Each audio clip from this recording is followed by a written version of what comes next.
happened specifically though in the last few years that took us between U.S. and Eritrean relations that I have tried to give a broader picture on what U.S.-Eritrea relationship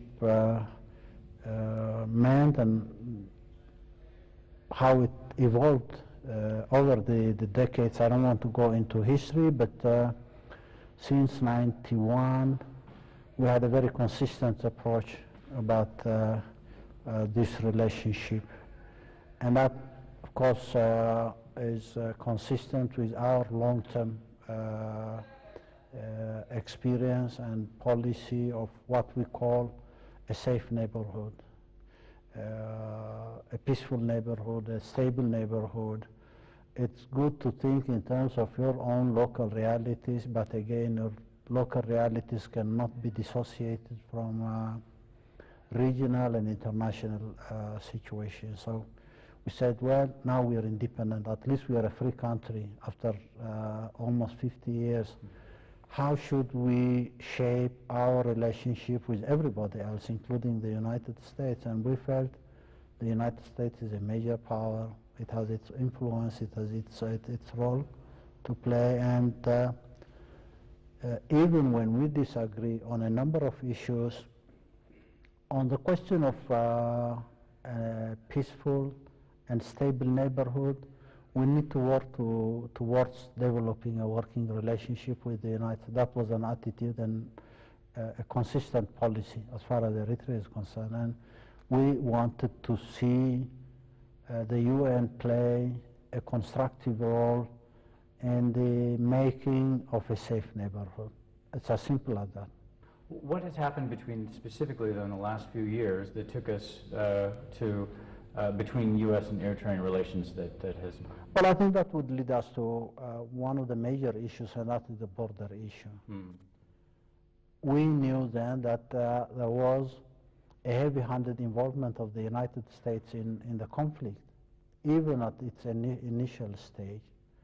We may not have been aware about some of the details then that we knew during the war and after the war, that there was a heavy-handed involvement of the United States. What did the United States do? The United States, according to their statements, many officials who were involved in that conflict have come out to openly say that they were on the side of Ethiopia against Eritrea.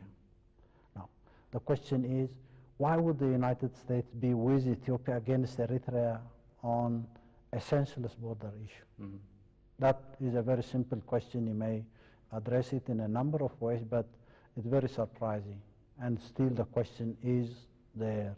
Why would the United States be on the side of Ethiopia against Eritrea in a concrete, an issue like the border conflict?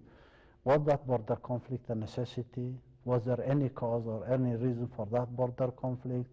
Why did it happen and how was it managed? How was it complicated by the involvement of the United States? There were so many issues to be addressed in this matter, but the fact of the matter is the United States was involved, and involved in a way that complicated the situation by providing all sorts of support to the Ethiopian government against Eritrea in that border conflict. This could be one example of explaining the reasons behind the complication of relationship. We never gave up. We never gave up, even when we knew there was a lot of heavy-handed involvement in complicating the whole issue. It's almost 5 years now, maybe more, since the decision was given. The authors of the agreement, the Algiers agreement, were lawyers from the United States, probably lawyers from other countries. They wrote it in a way to give the message and implication that any decision was final and binding. They know it very well, and there is no alternative to that final and binding decision. It's 5 years now. The involvement of the United States during the war and before the war is now obvious. It's obvious by what we have seen then and what we know now. But again, all these 5 years, the complication has not come from the regime in Addis, it's come from Washington. The complication, the delay, the postponement of demarcation, under the pretext that dialogue should take place, when dialogue was not even allowed according to the agreement. Everybody knows that. So it's 5 years now, and we believe the United States deliberately complicated the process to delay it, probably find some opportune moment for reversing the whole process of the whole. Why would the United States want to do that? Why would the United States want to?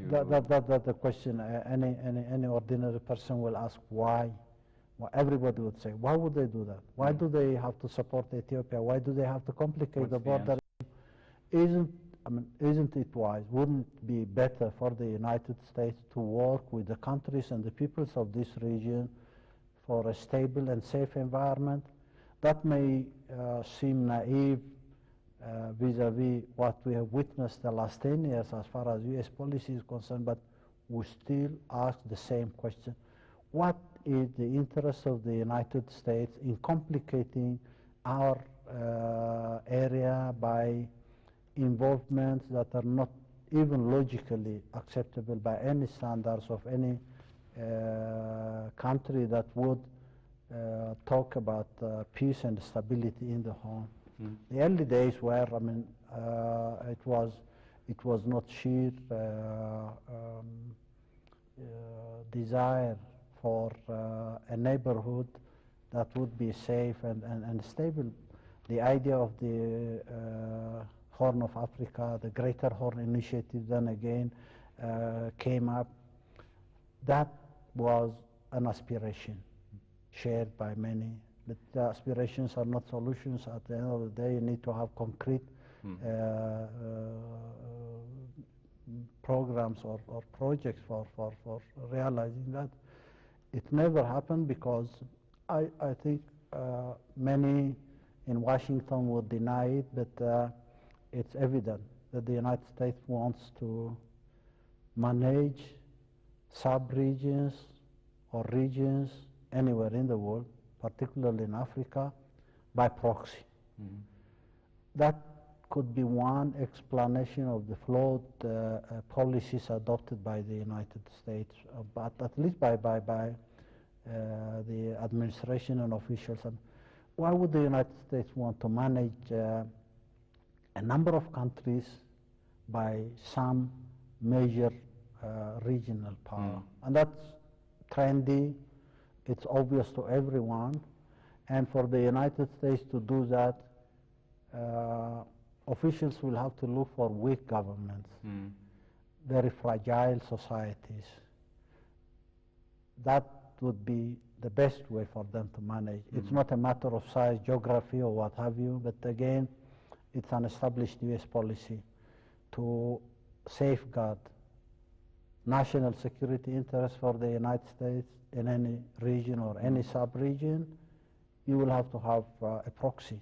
You will have to have what they call an ally, but I call it an agent who would be promoting their interests at the expense of the collective interests of that region, which I believe is one of the major reasons of conflict or misunderstanding between U.S. policies and aspirations of peoples and countries anyway.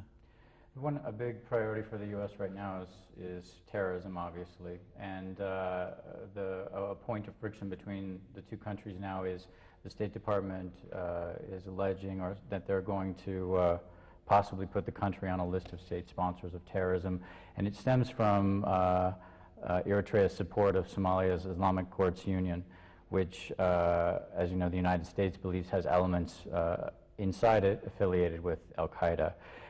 First off, how do you view the courts? Do you see terrorist elements inside the courts? And what has motivated you to host the courts and some of the other Somali opposition groups currently in Asmara so that they can have a conference by which they want to eventually retake control of Somalia? I think to come back to the issue of terrorism, is it, I'd say it's all pretensions. We have to go back and see. I mean, I sometimes I'm provoked to